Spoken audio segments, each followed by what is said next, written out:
ये देख लो, ये 3 वीज़े आए हैं न्यूजीलैंड के।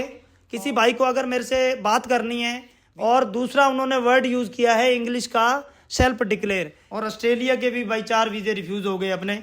तो भाई देख लो भाई, 3 न्यूजीलैंड और 3 ऑस्ट्रेलिया। भाई आपका भाई ऐसे ही झंडे गाड़ता रहेगा।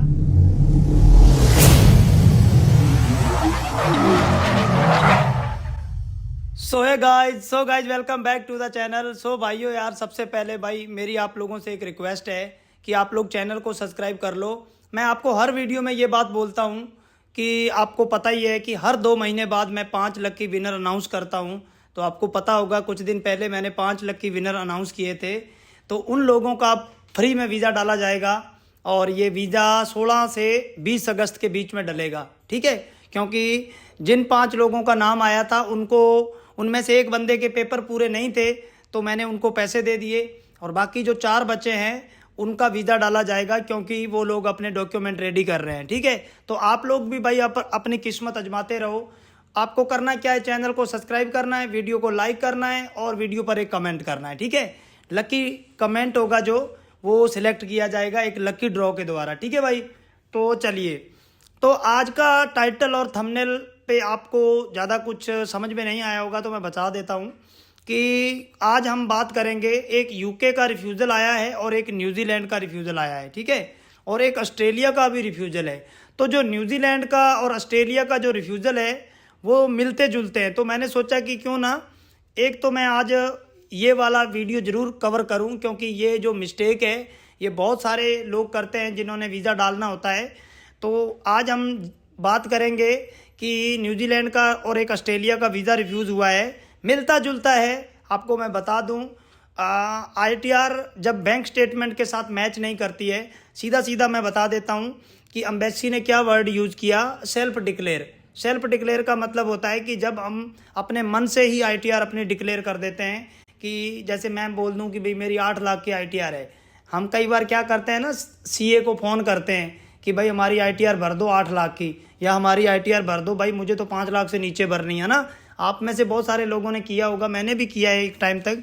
लेकिन भाई अब एम्बेसी क्या करती है, आपकी जो 6 मंथ की बैंक स्टेटमेंट होती है उसको मैच करती है आपकी इनकम टैक्स रिटर्न के साथ, है ना।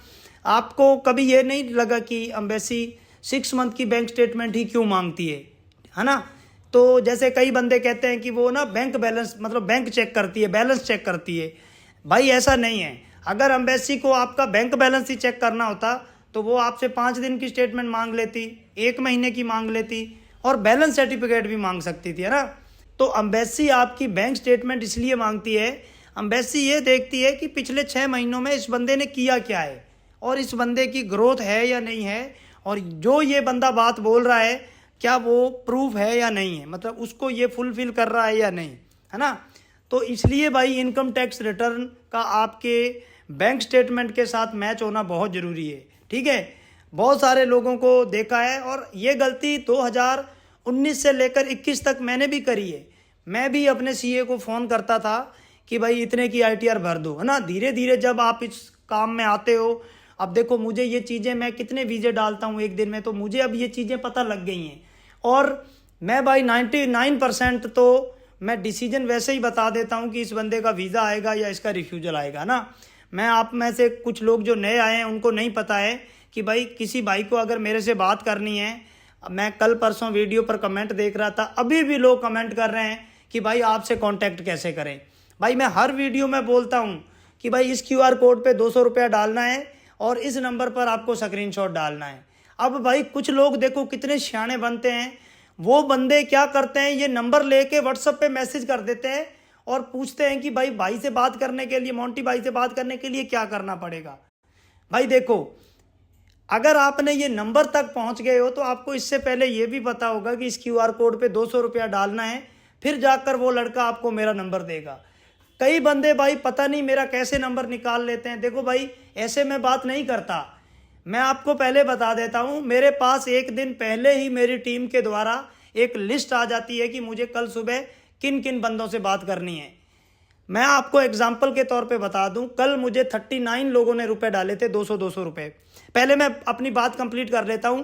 किसी भाई को अगर मेरे से बात करनी है, वीज़ा अप्लाई कराना है, आपको अपनी फाइल डिस्कस करनी है, cover letter, itinerary, flight ticket, कुछ भी चाहिए, ये मेरा QR कोड है। 200 रुपया मेरी बात करने की फ़ीस है।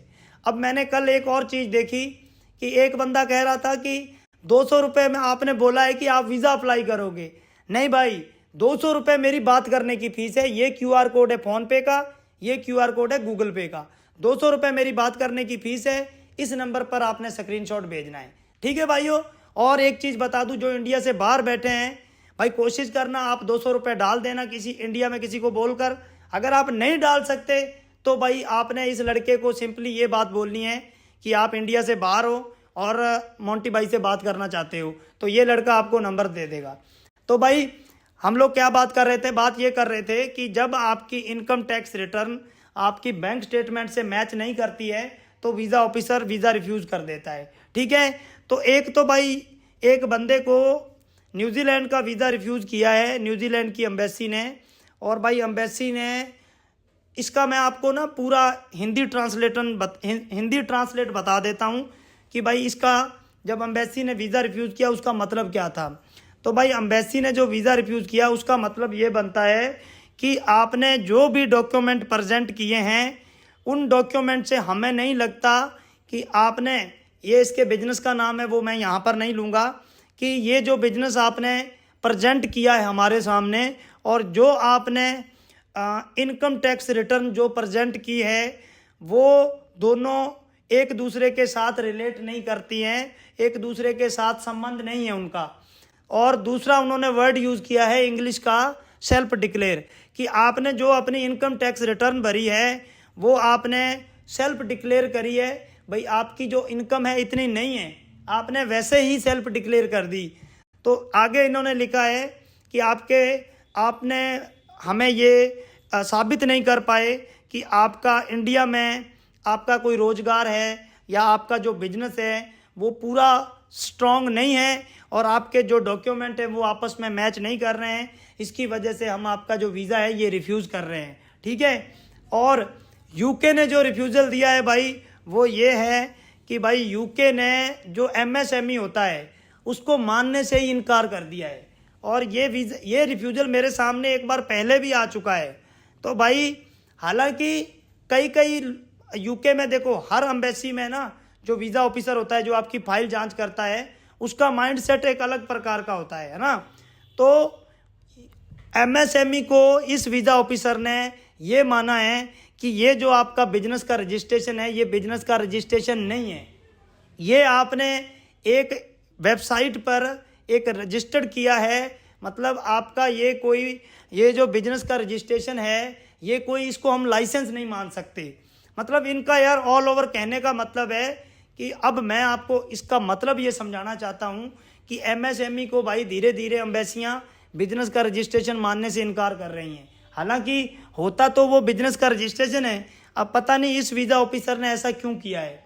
और ये एक लड़के के साथ पहले भी हो चुका है, ठीक है। तो आप कोशिश करना भाई, बिजनेस का जो रजिस्ट्रेशन होता है वो आप या तो लेबर डिपार्टमेंट से रजिस्ट्रेशन कराओ और या फिर जैसा आपका बिजनेस है, अगर जैसे फॉर एग्जांपल जैसे मैं हूँ, अब मैंने 3 लाइसेंस ले रखे हैं, एक मैंने शॉप एक्ट ले रखा है, एक मैंने मेरे लेबर डिपार्टमेंट से ले रखा है, एक मैंने शॉप एक्ट ले रखा है और एक जो टूरिस्ट वीज़ा अप्लाई करने का जो हमारा जयपुर से बन के आता है, जैसे जो पंजाब में रहते हैं उनका चंडीगढ़ या अलग अलग सिटियों से बनता है, तो हमारे एक अलग, मैं राजस्थान से हूँ। तो मेरा कहने का मतलब है कि जैसे मेरे पास छोटे मोटे मिला के 3 लाइसेंस हैं, तो आप भी कोशिश करो कि आपके पास भी, जैसे किसी का अगर किराना स्टोर है तो आप चाहें तो शॉप एक्ट भी ले सकते हैं, आप चाहें तो GST भी ले सकते हैं, आप चाहें तो MSME भी ले सकते हैं, आप चाहें तो अपने लेबर डिपार्टमेंट से भी कोई बिजनेस का रजिस्ट्रेशन ले सकते हैं, ठीक है भाई। तो भाई ये 2 रिफ्यूज़ल थे, इनके बारे में मैंने आपको जिक्र करना था। और दूसरी बात है भाई, मैं आपको हर वीडियो में बोल बोल के थक गया हूँ कि आपको करना क्या है, आपको किसी ढंग के बंदे से वीज़ा अप्लाई कराना है भाई। किसी अरे गहरे नत्थू गहरे को अपनी फाइल मत दे देना, नहीं तो आपके भाई वीज़े की पूरी वाट लग जाएगी। पैसा तो जो आपका ख़राब होगा ही होगा।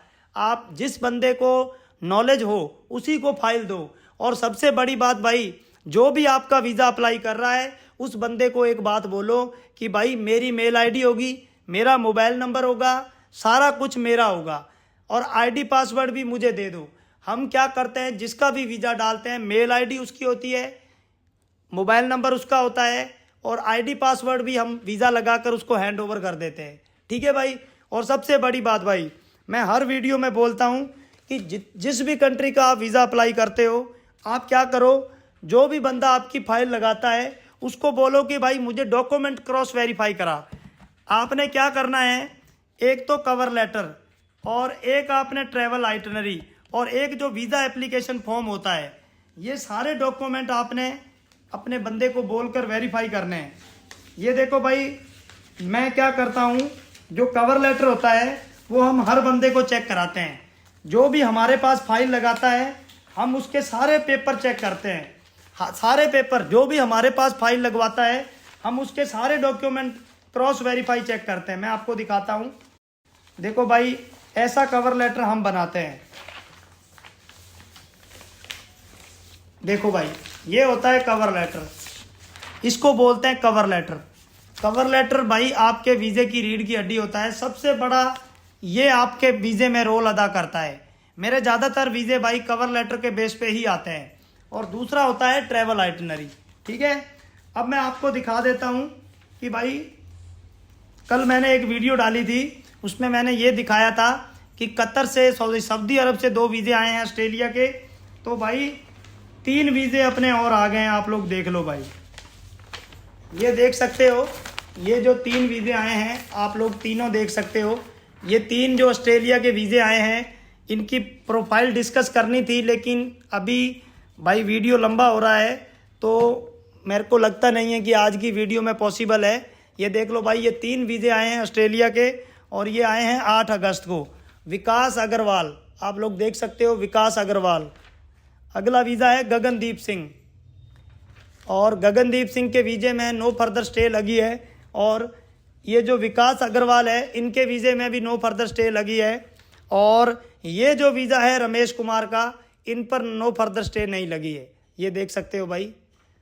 तो भाई ये 3 वीज़े ऑस्ट्रेलिया के आए हैं। इसमें से भाई जो ये रमेश पवार है, ये एक कंट्री ट्रेवल्ड है, ओनली दुबई।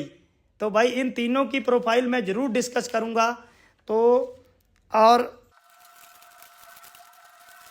सो भाई ये देख लो भाई, ये 3 वीज़े आए हैं न्यूजीलैंड के। ये देख लो, ये 3 वीज़े आए हैं न्यूजीलैंड के और आपके सामने हैं भाई। ये देख लो भाई, ये 3 वीज़े न्यूजीलैंड से आए हैं। तो भाई मैं ऐसे ही देखो भाई आप लोगों का वीज़े निकालता रहूँगा, बस भरोसा आपको करना है भाई, वीज़े मैं निकालूँगा आपके। ठीक है भाई। तो भाई देख लो भाई, 3 न्यूजीलैंड और 3 ऑस्ट्रेलिया। भाई आपका भाई ऐसे ही झंडे गाड़ता रहेगा, बस आपको मेरे पर भरोसा बना के रखना है। वीज़े मैं आपको ऐसे ही निकाल के देता रहूँगा। तो भाई आप लोगों देख लो भाई। और कनाडा के हमारे भाई 2 पीपीआर रिक्वेस्टें आ गई हैं। एक पीपीआर रिक्वेस्ट है, ये देख लो भाई, ये कनाडा की एक पीपीआर रिक्वेस्ट आई है। और एक ये देखो भाई, एक पीपीआर रिक्वेस्ट ये आई है और एक पीपीआर रिक्वेस्ट आई है। तो 2 कनाडा की पीपीआर रिक्वेस्ट आई हैं, 3 न्यूजीलैंड के वीज़े आए हैं और 3 ऑस्ट्रेलिया के, और रिफ्यूजल भी आए हैं भाई, ऐसी बात नहीं है। मैं आपको टोटल बता दूं, 4 वीज़े ऑस्ट्रेलिया के रिफ्यूज़ हुए हैं पिछले 3 दिन के अंदर, और भाई न्यूजीलैंड के तो 6 रिफ्यूज़ हो गए और 3 आए हैं। तो आप देख लो भाई 40% का रिफ्यूज सक्सेस रेट है। और भाई कनाडा के भी वीज़े रिफ्यूज़ हुए हैं, 6 वीज़े कनाडा के रिफ्यूज़ हुए हैं और भाई 2 पीपीआर रिक्वेस्टें आई हैं। तो आप देख लो भाई 6 वीज़े रिफ्यूज़ हुए हैं, 2 वीज़े आए हैं। और न्यूजीलैंड में भाई देख लो भाई 4 वीज़े रिफ्यूज़ हुए हैं, 6 वीज़े रिफ्यूज़ हुए हैं, 3 आए हैं। और ऑस्ट्रेलिया के भी भाई 4 वीज़े रिफ्यूज़ हो गए अपने। तो भाई ठीक है भाई, आज की वीडियो में इतना काफ़ी है, वीडियो लंबा नहीं करना है। बस मेरा मोटिव यही था कि भाई आप लोग क्या करो, प्लीज़ मेरी आप लोगों से एक हाथ जोड़ के रिक्वेस्ट है, कभी भी अगर आप इनकम टैक्स रिटर्न फाइल करते हो तो आपको अपने प्रॉपर सीए से बातचीत करके फिर आपको इनकम टैक्स रिटर्न भरना है। ठीक है, आगे आने वाले वीडियो में हम बात करेंगे कि आपको फंड कितना रखना है और आपको इनकम टैक्स रिटर्न कितने की भरनी है, और ऐसे क्या क्या काम करने हैं जिससे आपकी प्रोफाइल है जो इन्हेंस हो जाए। आगे आने वाले वीडियो में मैं अगली वीडियो में आपको ये भी बताऊंगा कि 10 आपको टिप्स ऐसे बताऊंगा जिसके बेस पर आप लोग ऑस्ट्रेलिया का वीज़ा ले सकते हो। आप अपनी ऑस्ट्रेलिया की प्रोफाइल को इन्हेंस कर सकते हो। ठीक है भाई, तो आज के लिए इतना काफ़ी है। मिलेंगे आपको एक नई वीडियो में, तब तक जय हिंद, वंदे मातरम।